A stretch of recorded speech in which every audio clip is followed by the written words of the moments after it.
Oi, povo, voltei. Vamos para a quinta questão agora. Na minha humilde opinião, uma das questões mais elaboradas no ano de 2012. Fantástica essa questão. Muito, muito bem elaborada. Muita gente me perguntou de onde é que a ESAF tirou essa questão. Tem uma procuradora do Estado, assim, esse direito aqui é um direito mais alienígena, né? A gente não usa essa nomenclatura aqui no direito brasileiro, não. O direito brasileiro usa a nomenclatura de poder de polícia. Mas tem uma procuradora do Estado do Rio de Janeiro, o nome dela é Patrícia Batista, e ela tem ela tem um artigo sobre análise técnica de ordenação do poder de polícia, porque essa nomenclatura técnica de ordenação, ela é usada muito no direito alemão, no direito argentino, no direito italiano. Agora, o direito brasileiro e o direito francês, eles não usam essa nomenclatura técnica de ordenação, eles usam mais a nomenclatura poder de polícia. Basta você pegar o artigo 78 do Código Tributário Nacional que você vê isso, né? Então, quando eu falo de técnica de ordenação, na realidade eu estou falando exatamente do poder de polícia, porque lá eles não chamam poder de polícia, né? Mas aqui eu vou fazer algumas anotações aqui para vocês entenderem. E aí eu queria que você me tirasse da tela, Hernani. Pronto? Lá no direito alemão e no direito argentino e no italiano se chama administração ordenadora, né? Ou administração interventiva, e não polícia administrativa, como a gente chama aqui. Então ele diz assim, abaixo na coluna 1 estão descritas diversas formas de atuação do poder de polícia. Classifique-as conforme as técnicas descritas na coluna 2. Pode me deixar sem aparecer na tela, viu? E assinala a opção que apresente a sequência correta da coluna 1. Aí vamos para a coluna 2 logo. Ele diz assim, técnica de ordenação pela informação. Então, a gente vai ter 3 tipos de técnica de ordenação. A técnica pela informação, a técnica pelo condicionamento e a técnica de ordenação sancionatória. Essa era a mais fácil, ainda dava para você se livrar dela, né? O que é que eu quero que você entenda? Essas técnicas, elas são analisadas pela o grau de intervenção que existe do poder público com relação, obviamente, ao direito dos particulares, à conduta dos particulares, conduta do cidadão. Então, essas técnicas, elas podem ter aqui, pequeno grau de intervenção, grau mínimo de intervenção, grau mínimo de intervenção,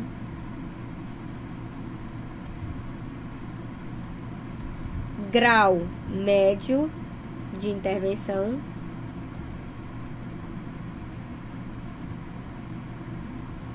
pense como eu sofro com essa caneta, povo. Por que Hernando? Só sou eu que sofro com essa caneta. É mesmo. Então eu tô precisando fazer um curso de informática. Um curso para escrever, né, na realidade. Grau máximo de intervenção. Pronto. Grau máximo de intervenção. O que é que eu quero que você entenda aqui? Quando eu estou diante do grau mínimo, aqui, né? Porque aí eu estou analisando a intensidade da medida interventiva, né? O que é que incide sobre o direito de cidadão.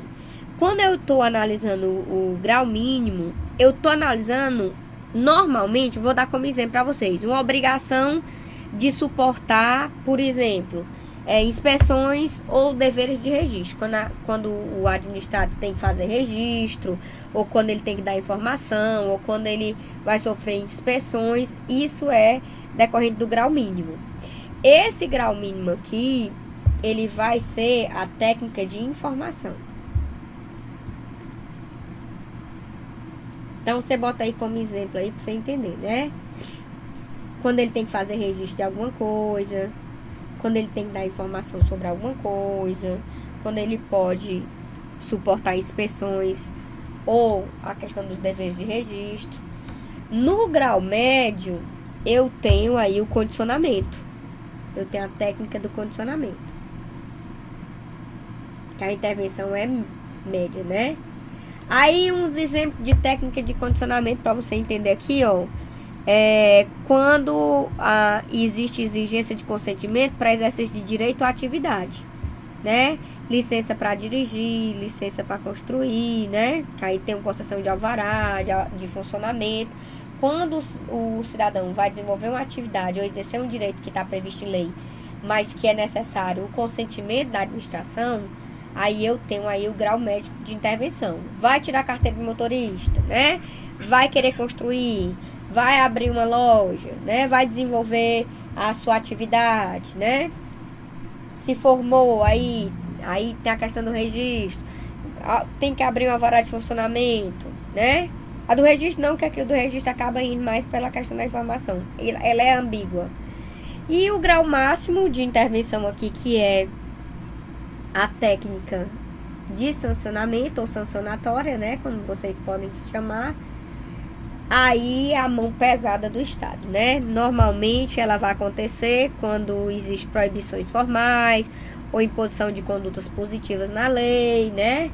Passou no sinal vermelho, lá vem uma multa, né? Então a gente tem essa linha de raciocínio. Aí as coisas vão começando a clarear na sua vida, né? Aí nós temos aqui agora a coluna 1. A coluna 1 diz assim: declaração de renda de pessoas físicas. Ou seja, alguém tem que dar informação para o governo. Então, essa técnica aqui é de informação. É um grau mínimo de intervenção. Embora a gente muitas vezes pense que não é, né? Tem que ter cuidado com isso. Aí, a apresentação do cartão de vacinas para a efetivação de matrícula de menor na rede pública. Isso aqui também é uma técnica de informação, né? Grau mínimo. Aí, multa pelo avanço de sinal. Professor, isso é sancionatória. Graças a Deus que você entendeu que isso aqui é sancionatória, né? Cai é o grau máximo, né? Concessão de alvará de funcionamento. Aí essa concessão é o quê? Você tem o direito de construir, você tem o direito de abrir uma loja. Então só tô pensando no direito de construir aqui, né? E aí você tem que demonstrar para a administração que atende os requisitos para poder ela lhe dar o alvará de funcionamento. Então isso é uma técnica de condicionamento que está ligada ao consentimento, né? A gente aqui no Brasil chama consentimento, né? Nem condicionamento, né? E concessão da Carteira Nacional de Habilitação também é condicionamento. Então, você vai ligar a ideia de condicionamento a consentimento aqui no Brasil, né? Porque você tem o direito de dirigir, mas para você dirigir, você tem que atender os requisitos na lei. Se você atender, a administração não pode lhe negar a licença para dirigir, que vem através da concessão da Carteira Nacional de Habilitação. Então, essa ideia de condicionamento, da técnica de condicionamento, você liga a questão do consentimento, né? Preciso do consentimento da administração para construir, mas se eu atender os requisitos, ela não pode me negar, que é a licença para construir. Preciso do consentimento da administração para abrir uma farmácia, por exemplo, né? Aí lá vem o alvará de funcionamento. Então, você liga a ideia de condicionamento a consentimento. Aí eu tenho 11322. Aí não é essa, né? 1 aqui papocou. Daqui você já sabia, né? Só podia ser essa aqui. 3, 2 e 2, né? Então, o item correto, ó. O item sim, tá certo? Tranquilo aqui? Então, vamos para a sexta questão. Pronto, Hernani, pode me voltar aqui. Depois me bota simultâneo. Pequeno, sexta questão sobre licitações, né? Aí você tem aí a novidade pra você. Você que estudava para receitar milhões de anos. Não, milhões de anos não, né, professor? Não acaba comigo, não, pelo amor de Deus. Eu estudar há pouco tempo, né? Alguns dias estudando para receita. Você, infelizmente, teve a surpresa de cair licitações e contratos na sua vida, né? Que não é uma matéria difícil, como o ato administrativo, mas é uma matéria chata, porque chata sim, no sentido que você tem que decorar muito, você não teve tempo suficiente para isso. Mas se conforme, que ninguém tem, né? Vai dar tudo certo na sua vida, vai dar certo, tenha fé. O que é que ele quer aqui? Não é hipótese de dispensa de licitação previstas legalmente, né? Ele quer saber o que é que não é hipótese. Contratação de instituição estrangeira incumbida regimental ou estatutariamente da pesquisa, do ensino ou do desenvolvimento institucional ou de instituição dedicada à recuperação social do preso, desde que a contratada detenha inquestionável reputação ético-profissional e não tenha fins lucrativos. B. Compra ou locação de imóvel destinado ao atendimento das finalidades principais da administração, cujas necessidades de instalação e localização condicione a sua escolha, desde que os preços sejam compatíveis com o valor de mercado, segundo a avaliação prévia.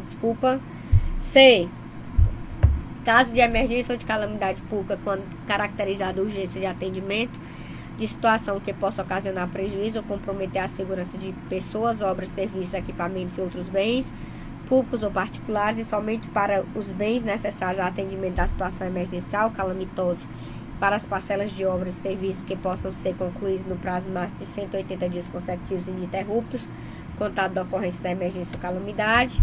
D. Aquisição e restauração de obras de artes e objetos históricos de autenticidade certificada, desde que compatíveis ou inerentes à finalidade do órgão ou entidade. E, finalmente, aquisição dos componentes ou peças de origem nacional ou estrangeira necessárias à manutenção de equipamentos durante o período de garantia técnica junto ao fornecedor original desses equipamentos, quando tal condição de exclusividade for indispensável à vigência das garantias. Vamos lá. Primeiro, você tem que entender que, regra geral, a administração contrata fazendo processo de licitação, mas que eu tenho as exceções à obrigatoriedade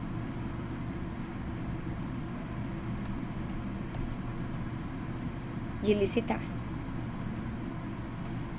Essas exceções, elas são de dois tipos. Uma se chama dispensa e a outra se chama inexigibilidade. Qual é a característica da dispensa? É que há viabilidade jurídica de competição na dispensa, mas não vai haver licitação, ou porque o legislador obriga que não haja licitação, ou porque o legislador faculta que não haja licitação. Então, em decorrência disso, essa dispensa ela se desdobra em dois tipos. Numa dispensa obrigatória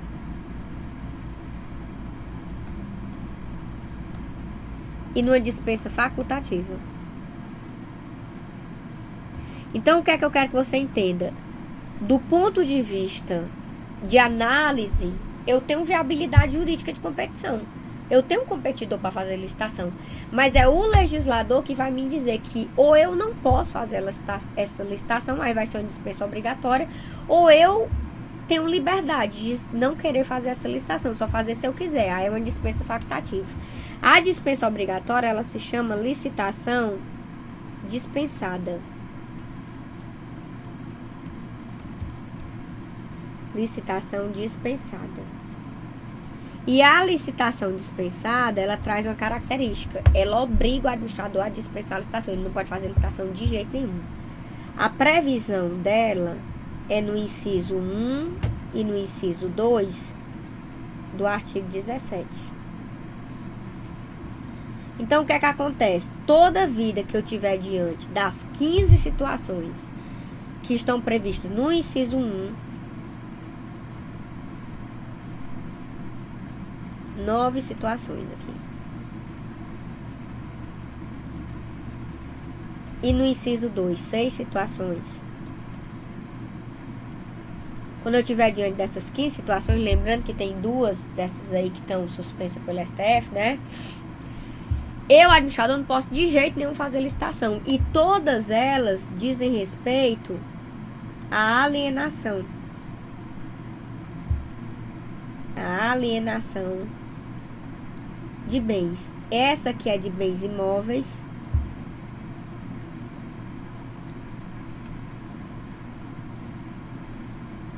E essa daqui é de bens móveis.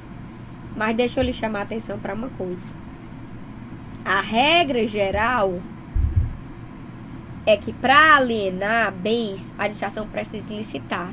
A exceção são essas 15 situações. Quando a administração vai alienar bens, a regra geral é que ela faça licitação. As exceções são essas 15.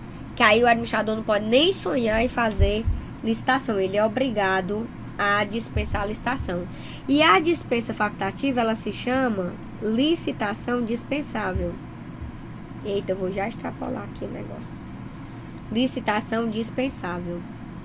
Aí, essa licitação dispensável, ela tem uma característica, é uma faculdade para o administrador. O legislador disse, olha, você tem 31 situações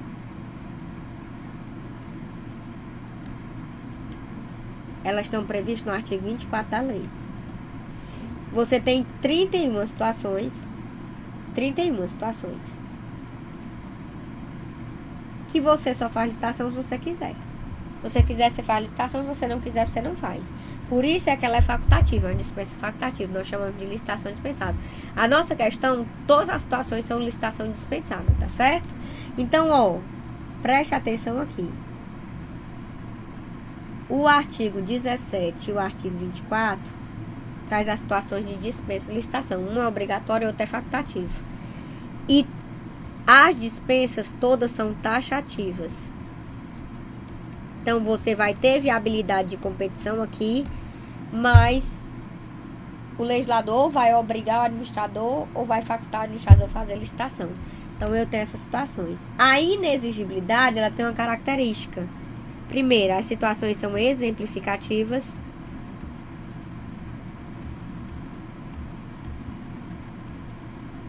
Eita, caneta.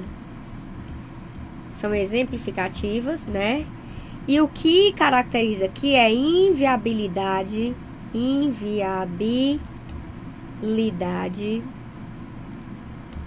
jurídica de competição. Eu não vou ter licitação porque eu não tenho competidor falando juridicamente, né? Aí as situações estão previstas no artigo 25. São 3, né? Da lei. Contratação de artistas consagrados pela crítica ou pelo público. Contratação de serviço técnico profissional especializado de natureza singular. E contratação de fornecedor exclusivo. Então, são 2 tipos de exceções à obrigatoriedade de licitar. Aí aqui, ó, é necessário abrir um processo administrativo e motivar a contratação direta. Por que que eu estou fazendo uma contratação sem fazer licitação? Isso aqui, ó, é previsão no artigo 50 da Lei 9784, previsão no artigo 24, parágrafo único da Lei 8666. A nossa situação aqui, ó, toda diz respeito às hipóteses de licitação dispensável. Dispensável. Artigo 24. Tá certo? E aí nós vamos agora para a questão, né? Vamos lá. Primeira questão. Contratação de instituição estrangeira já tá errado. Tem que ser brasileira. Incumbida regimentalmente ou estatutariamente da pesquisa, do ensino e desenvolvimento institucional de instituição dedicada à recuperação do preço, desde que a contratada detenha questionável reputação ética profissional e não tenha fins lucrativos. Corretíssimo. Errado, professor. Por que tá errado, meu povo? Por que não tá certo por causa dessa estrangeira bem aqui? Então, ela não é hipótese de dispensa de licitação. Nosso gabarito já é o gabarito A. Ai, não é correto não, professor? É não, meu povo, por causa dessa estrangeira aqui. Como as situações são taxativas, o estrangeiro botou a questão toda a perder. O artigo 24, inciso 3, vai lhe dizer que a contratação de instituição tem que ser brasileira e não estrangeira. Como é taxativa, eu não posso contratar a instituição estrangeira, mesmo que ela seja incumbida da pesquisa e do ensino, mesmo que seja dedicada à recuperação social do preço e mesmo que tenha reputação profissional e não tenha fins lucrativos. Por ser brasileira, é taxativo. Então, não é uma hipótese de dispensa de licitação, porque eu não posso contratar instituição brasileira dispensando a licitação, tá certo? Agora vamos para outra. Compra ou locação de imóvel destinado a atendimento das finalidades precisas da administração, cuja necessidade de instalação e localização, condição de sua escolha, desde que o preço seja compatível com o valor do mercado segundo a avaliação. Esse tá certo. É a hipótese de dispensa. Artigo 24, inciso 10. Tá certo? Compra ou locação de imóveis. Aí vamos para outra. Caso de emergência ou calamidade pública, quando caracterizada urgência de atendimento, da situação que possa ocasionar prejuízo ou comprometer a segurança de pessoas, obras, serviços, equipamentos e outros bens públicos ou particulares, e somente para os bens necessários ao atendimento da situação emergencial e calamitosa para as parcelas de obras e serviços que possam ser concluídos no prazo máximo de 180 dias consecutivos e ininterruptos, contado da ocorrência da emergência ou calamidade. Certíssimo artigo 24, inciso 4. É situação de dispensa. Aquisição de restauração de obras de artes e objetos históricos de autenticidade certificada, tem que ter autenticidade certificada e desde que seja compatível à finalidade do órgão. Cuidado que tem uma situação de inexigibilidade lá atrás. A diferença é exatamente a autenticidade e a finalidade, tá certo? Aí você bota artigo 24, inciso 15. Professora, eu nunca entendi isso aqui, vou lhe dar um exemplo.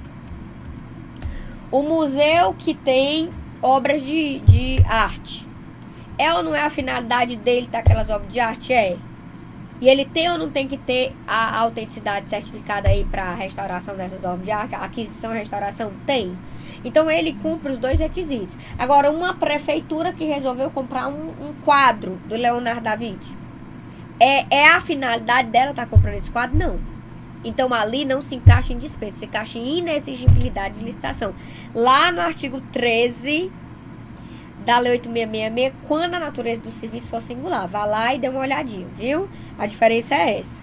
E aí, a aquisição de componentes ou peças de origem nacional ou estrangeira, necessária a manutenção de equipamento durante o período de garantia técnica, junto ao fornecedor original desses equipamentos, quando tal condição de exclusividade for indispensável para a vigência da garantia, tá certo.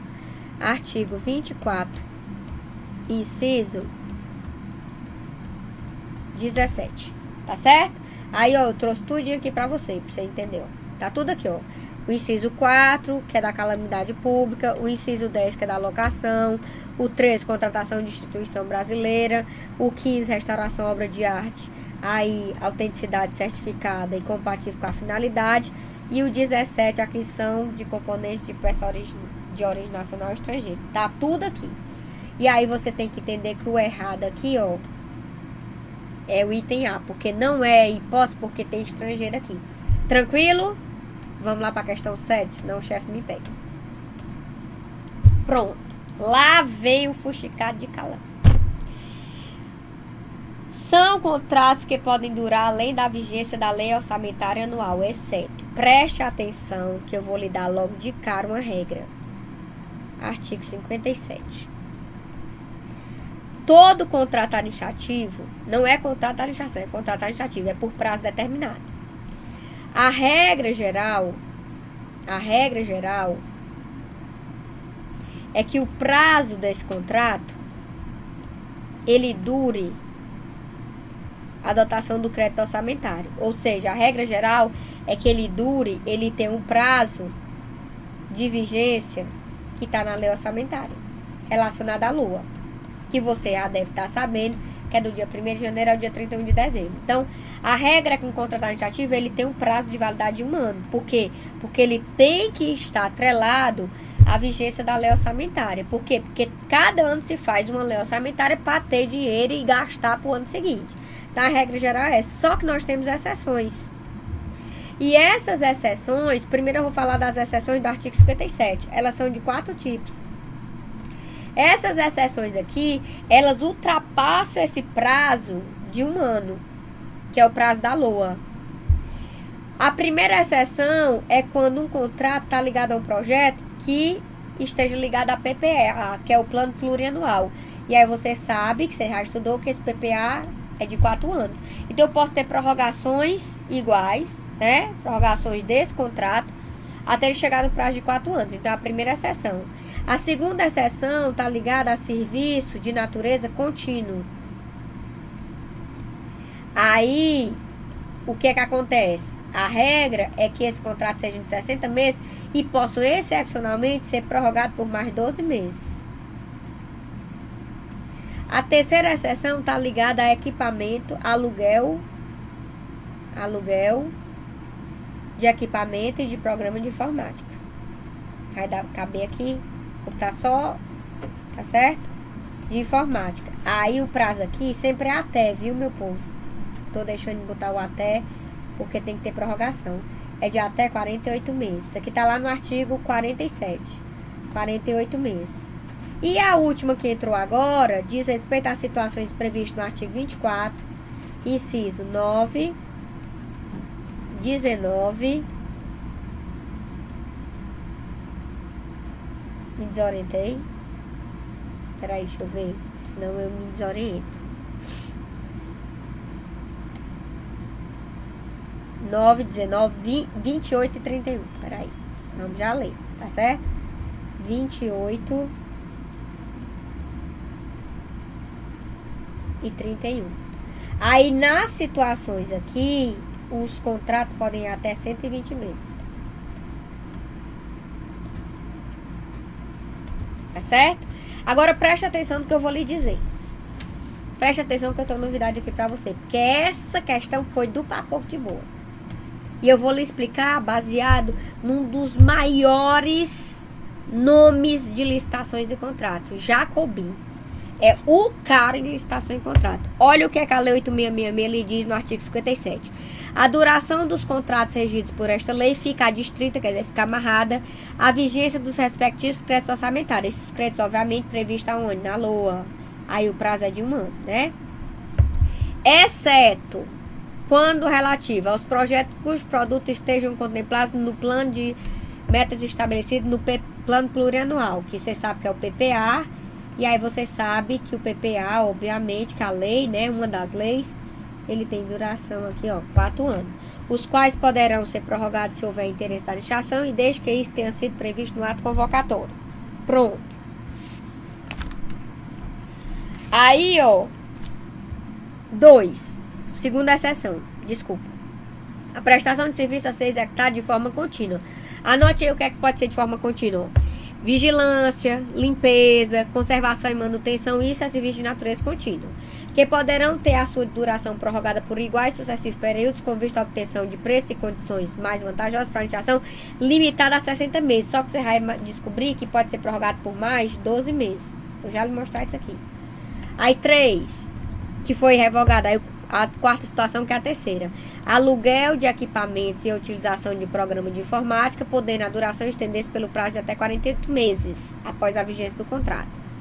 E a última situação, hipótese prevista no inciso 9, 19, 28 e 31 do artigo 24, cujo contrato poderão ter vigência de até 120 meses, caso haja interesse da administração. Aí, parágrafo 4º. Em caráter excepcional devidamente justificado, e mediante autorização da autoridade superior, o prazo de que trata o inciso 2, que é o serviço de natureza contínua desse artigo, poderá ser prorrogado por até 12 meses. Tá aqui, vou mostrar inciso 2 aqui, ó, 60 meses pode ser prorrogado por mais 12 meses. Parágrafo 4º. Pois bem, tá tudo muito fácil pra você. Achou que a CGU ia deixar assim? Vem cá. Deixa eu lhe mostrar uma coisa. São contratos que podem durar além da vigência da lei orçamentária anual, exceto os contratos autorizados pelo plano plurianual. Pode ou não pode? Pode. Eles podem durar mais do que a vigência da lei orçamentária. Porque PPA aqui, ó, pode chegar até quanto tempo? 4 anos. Você aprendeu isso aqui, né? Ô, caneta. Não me ajuda não essa caneta.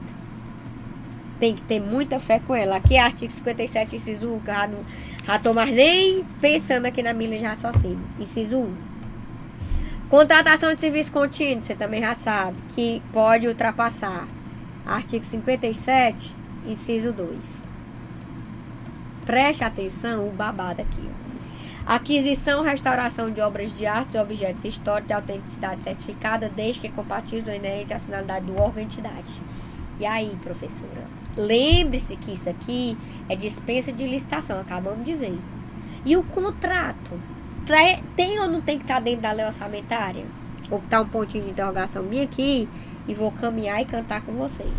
Contratação de equipamento e programa de informática. Também tem, professora, no 57, inciso 4, né, da lei. Pronto, você já sabe que essa daqui pode ultrapassar. Chegamos no ponto. Alocação de imóvel destinado a atendimento das finalidades princípios da administração, cujas necessidades de instalação e localização condicionam a sua escolha, desde que o preço seja compatível com o valor de mercado segundo a avaliação prévia. Preste atenção no que eu vou lhe dizer. Tem muita gente dizendo, isso aqui é serviço contínuo. Não é por aí não, viu? O que eu vou falar tá no livro. O nome do livro é Sistema de Registro de Preço e Pregão, do Jacobi. É da editora Fórum. E é um dos melhores livros que o Jacobi tem. Porque tudo que o Jacobi faz é fantástico em licitação. Jacobi, meu povo, era membro do Ministério Público do Tribunal de Contas do Distrito Federal. E, salvo engano, ele foi indicado agora para ser conselheiro do Tribunal de Contas do Distrito Federal. Ele sabe só tudo de licitação. Eu sou, assim, uma fã incondicional de Jacobi, né? Quando eu crescer, eu vou ser igual a ele, tenho fé. Claro que eu vou crescer, viu, chefe? Óbvio. O que é que Jacobi vai lhe dizer? Que essa locação de imóvel, ela é vista pela doutrina não como um contrato administrativo, mas um contrato da administração. E contrato administrativo e contrato da administração são duas coisas totalmente diferentes. E vou mais longe. Por ela ser um contrato da administração, ela não vai se reger pela Lei 8666. Só em alguns aspectos. Ela se rege pela lei do inquilinato. Valha-me Nossa Senhora, professora. Tenha fé? Tenho muita. Por isso que eu tô aqui junto com você. Não lhe deixo nem a pau. Então, o que é que acontece aqui? Consequentemente, ela não está amarrada à lua. Ela não está ligada à lua. Não está ligada à lua. A lei orçamentária anual. Ou seja, esse contrato pode ultrapassar um ano. Tá certo? Ele pode ser maior. Por quê? Por causa dessa história da lei do inquilinato. Isso aqui cai nas regras de direito privado. Professora, tem fundamentos aqui? Tem, ó. Ele tá quando ele analisa isso aqui, ele analisa esse artigo aqui, ó. Artigo 62, parágrafo 3º da Lei 8666. Aplique-se o disposto no artigo 55, cláusulas necessárias, 58, a questão das exigências, as prerrogativas, e 61 desta lei, demais normas gerais, no que couber aos contratos de seguro, contrato de financiamento, contrato de locação em que o poder público seja locatário, e aos demais cujo conteúdo seja regido predominantemente por normas de direito privado. Então, o que ele entende é que isso não é um contrato administrativo, isso é um contrato da administração, porque vai ter incidência de regra, de normas de direito privado aqui, ó. Aí ele não está ligado à lua. Consequentemente, já me desorientei, meu povo. Onde é que está a questão, pelo amor de Deus? Consequentemente, essa questão está correta. Por causa do artigo 62, já me desorientei de novo. 62, parágrafo 3º. Eu já extrapolei o horário aqui. Artigo 62, parágrafo 3º, é? Senão eu vou ensinar errado. Inciso 1, tá aqui. 62, parágrafo 3º, inciso 1. Não esqueça o nome do livro, não, viu? Eu sei que não dá mais tempo, mas tenha fé. E aí esse contrato é um contrato da administração e vai se reger lá pela lei do inquilinato, né? Obviamente, quem diz isso é Jacobi, aí um monte de gente acompanha, né? E aí não vai estar atrelado à lua. Então o que é que vai acontecer? São contratos que podem durar além da lua. Os contratos plano plurianual pode, o serviço contínuo pode, os de equipamento, contratação de equipamento e programa de informática pode, esse de locação pode, porque não é um contrato administrativo, é um contrato da administração e ele vai se reger. Por isso aqui não está ligado à lua, né? Aí, a exceção que vai estar ligada à lua é exatamente essa aqui, ó. Aquisição, restauração de obras de objetos históricos de autenticidade certificada, desde que compatíveis ou inerente à finalidade do órgão. Opa, pouco grande, professora. Fantástica essa questão. Amei, amei, amei, amei. Eu amo licitação, Maria. Demais. É igual a responsabilidade civil. Chega, eu vibro. Aí, ó, vamos nós. Questão de número 8. Conforme a legislação atual, a reversão de bens não é extinção, viu? Se você estiver lendo alguns livros, que eu sei que você gosta de ler, pelo amor de Deus, se desoriente, não, reversão de bens não é extinção. Uma vez extinta uma concessão de serviço público, não é mais admitida, errada, é admitida em todas as modalidades de extinção de concessão, certíssimo, é aceita apenas na hipótese de advento do tempo final de vigência do contrato errado, é admitida somente nas hipóteses de rescisão errada, é aceita apenas na hipótese de ocorrência da encampação errada. Aí você vai botar isso aqui, ó. Bote aí artigo 35, acho que eu trouxe. Presta atenção. Ele está dizendo que a concessão vai ser extinta. Acabar. Contrato de concessão de prestação de serviço. O artigo 35 da Lei 8987, que é a Lei da Concessão e Permissão, vai lhe dizer como é que se extingue uma concessão. Como é que uma concessão se extingue? Pelo advento do termo contratual. Que é isso, tia Lide? Acabou o contrato, naturalmente. Se o contrato acabou naturalmente, porque todo contrato administrativo é por prazo determinado. Contrato da administração é que não se encaixa nessa regra. Mas isso aqui é um contrato administrativo de concessão da prestação de serviço. Então, quando a concessão termina naturalmente, se extingue a concessão. Quando o contrato termina naturalmente, se extingue a concessão. Pela encampação, que é a retomada do poder público. Pela caducidade, que é quando o contratado pisa na bola, a administração vai lá e declara caducidade. Pela rescisão, que aqui é ao contrário, é a administração que pisa na bola e o contratado vai pedir rescisão. Pela anulação, ou pela falência ou extinção da empresa concessionária e o falecimento ou incapacidade do titular no caso de empresa individual. Então, eu tenho 6 formas do contrato de concessão se extinguir. Essas são as 6 formas. Olha o que é que o parágrafo primeiro diz para você. Extinta a concessão, aí ele está falando de todas 6, retornam ao poder concedente todos os bens reversíveis. Aí, se ele está dizendo que retorna, é porque aí ocorre o instituto da reversão. E aí ele não limita qual é a extinção da concessão, que acontece isso. Significa dizer que em todas eu vou ter essa linha de raciocínio. Direitos e privilégios transferidos ao concessionário, conforme previsto no edital estabelecido no contrato. Então, o item correto aqui é o item B, artigo 35, parágrafo 1º da Lei 8987/95. Tranquilo? Se desoriente, não. Tenha fé, não na questão. Professora, misericórdia divina. O que é isso? Isso é ato de improbidade. Atos de improbidade. Queridinho do CESP. Vamos lá. Correlacionar. Cara do CESP, né? Foi a questão do MDIC. A ESAF tá do papoco, né? Aí, artigo. O chefe ligando. Artigos, aliás, não é artigo não, é Lei 8987, bote aí, Lei 8987 não, meu povo todo me desorientando. Lei 8429/92. O que é que você tem que saber aqui, atos de improbidade. Eu tenho 3 tipos de atos de improbidade. Quais são os atos de improbidade que eu tenho aqui? Meu povo, eu tô querendo desligar o celular e não tô conseguindo. Ô desespero. Eu tenho os atos que geram enriquecimento ilícito, previsto no artigo 9. Deixa eu olhar pra cá, porque senão eu não vou acertar, né?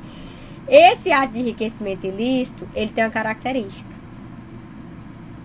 O elemento subjetivo dele é o dolo. Tem que ter intenção do enriquecimento ilícito. Ninguém, culposamente, fica rico. Atos que causam lesão ao erário, que estão no artigo 10. Aí, no artigo 10, que é lesão ao erário, aqui pode ser decorrente de dolo ou culpa. Dolo é a intenção, culpa, você já sabe, né? Numa das suas formas. Negligência, imprudência ou imperícia. E o outro tipo de ato de improbidade são atos que atentam contra os princípios da administração, que está no artigo 11. Aí o STJ entendeu aqui também que aqui tem que ter dolo, intenção. Então, preste atenção nos elementos subjetivos. Para ter enriquecimento ilícito no ato de improbidade, eu tenho que ter dolo, intenção. Para ter um ato de improbidade que atenta contra os princípios da administração, eu tenho que ter dolo, intenção. Não tenho culpa nesses dois. E para praticar atos de improbidade que causam lesão erária, eu posso ter dolo ou culpa. Aí você mata a questão de uma lapada só, tá certo? Vamos nós. Ele diz aqui, perceber vantagem econômica para intermediar a liberação ou aplicação de verba pública de qualquer natureza. O que é isso, professora? Tá aqui, Constitui ato de improbidade, importando enriquecimento ilícito, auferir qualquer tipo de vantagem patrimonial do exercício do cargo, mandato, função, emprego, atividade nas entidades mencionadas no artigo 1 e, notadamente, porque todas as situações são exemplificativas no artigo 9, 10 e 11. Perceber vantagem econômica para intermediar a liberação ou aplicação de verba de qualquer natureza. Então, você chega à conclusão que isso aqui, é ato que gera enriquecimento ilícito. Aí você bota bem aqui, enriquecimento ilícito. Aí, frustrar a licitude de processo licitatório ou dispensá-lo indevidamente. Aí você vai lá no 10. Constitui ato de improbidade que causa lesão erária, qualquer ação, omissão dolosa ou culposa, que enseje perda patrimonial, desvio, apropriação, malbaratamento ou dilapidação dos bens ou haveres das entidades referidas no artigo 1º dessa lei e, notadamente, frustrar a licitude do processo licitatório ou dispensá-lo indevidamente. Aí lá vamos nós. Aqui está previsto no artigo 10. Acabamos de ver. Lesão ao erário. Tá certo? E negar publicidade aos atos administrativos, precisa nem você saber que isso aqui está previsto no artigo 11, né? Atentar contra os princípios da administração. Hernani, tô terminando, Hernani, vamos para casa. Constitui ato de improbidade que atenta contra os princípios da administração. Negar publicidade aos atos oficiais. Pronto. Vamos correlacionar. Ações e omissões dolosas ou culposas. Matou a charada. Quem é que aceita dolo ou culpa? O lesão erário. Então, isso aqui é o 2, né? Recebimento doloso, aí que lesiona o patrimônio público quando das aplicações das regras de gestão de recursos, bens, direitos são integres. Recebimento doloso de vantagem indevida que não decorra de contraprestação legal de serviço. Aí, tia Lídia, isso é enriquecimento ilícito. Exatamente, ao dolo. Aí, aqui, conduta dolosa de agentes que, sem enriquecer ilicitamente, já lhe deu a questão. Ou causar dano ao patrimônio público, lhe deu a questão de novo. Atue com comprovada inobservância dos princípios regentes da atividade. Pronto. Isso aqui é o inciso 3. Pronto. Então, fica 2, 1, 3. 2, 1, 3. Matamos a questão, tia Lídia. Tudo dominado, né? Agora, vamos para a última. Hernani, já passei quantos minutos? 40 minutos, vale, chefe, pelo amor de Deus, misericórdia. Assinale a opção que corresponde ao entendimento atual exposado pelo Supremo Tribunal Federal sobre responsabilidade civil das empresas concessionárias de serviço público. A responsabilidade somente perante os usuários de serviço público na modalidade de risco administrativo. É errado, não é só contra os usuários, não. Usuários e não usuários, tá certo? É na modalidade de risco administrativo, é. Responsabilidade objetiva. Risco administrativo é muito amplo. A responsabilidade somente perante os usuários do serviço público, desde caracterizada ao menos culpa. Errado. De jeito nenhum. É reconhecida a possibilidade de responsabilização em face do dano causado a não usuário do serviço, uma vez que é caracterizada ao menos a culpa da concessionária e o nexo de causalidade entre a conduta e o resultado prejudicial. Vamos lá. Bote um ponto de interrogação aqui que eu já lhe explicar por que está errado isso aqui. É reconhecida a possibilidade de responsabilidade objetiva das concessionárias, mesmo em face de terceiro não usuário de serviço. Certíssimo. Supremo Tribunal Federal. A teoria da responsabilidade subjetiva é aplicável tanto perante os usuários como não usuários. Errado, que não é subjetivo, é objetivo. O professor não entendi nada. Deixa eu lhe dizer uma coisa. Responsabilidade civil tem uma característica. É a obrigação de reparar um dano que você causou. Ela pode ser subjetiva e ela pode ser objetiva. Quando ela é objetiva, ela também é chamada de responsabilidade com culpa. E aqui eu tenho uma característica. Qual é a característica? A vítima, ela tem que fazer o que nós chamamos de prova de culpa. Prova de culpa. Significa dizer que ela vai ter que trazer para dentro do processo 4 elementos: conduta, resultado, nexo causal e prova de culpa. Ela tem que provar que a quem lhe causou dano agiu com dolo ou culpa, negligência, imprudência ou imperícia. Na responsabilidade objetiva, a responsabilidade é sem culpa. E aí, a vítima precisa parar no elemento nexo causal. O que é nexo causal, tia Lídia? É a relação que existe entre a conduta e o resultado. É o liame, a ligação que existe entre a conduta e o resultado. Significa dizer que para dentro de um processo ela só traz 3 elementos: conduta, resultado e nexo causal, que é essa ligação que existe entre a conduta e o resultado. A Constituição Federal de 88 usa a responsabilidade objetiva do Estado, artigo 37, parágrafo 6º. O que é que ela vai lhe dizer? Toda vida que um agente público, na qualidade de agente, causa um dano a um terceiro, surge para a pessoa jurídica para a qual ele trabalha uma obrigação de reparar um dano. Essa pessoa pode ser de direito público. Eu estou falando de quem? União, Estado, Distrito Federal e municípios. Ou ela pode ser de direito privado. Se ela for de direito privado, ela tem que ser prestadora de serviço público. Aí, o artigo 37, parágrafo 6 fala de quem? Vou até puxar para cá, ó.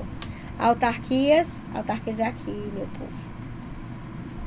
Fundação pública de direito privado, sociedade de economia mista e, meu povo, que caneta horrorosa, pelo amor de Deus, empresa pública que desenvolve a atividade do 175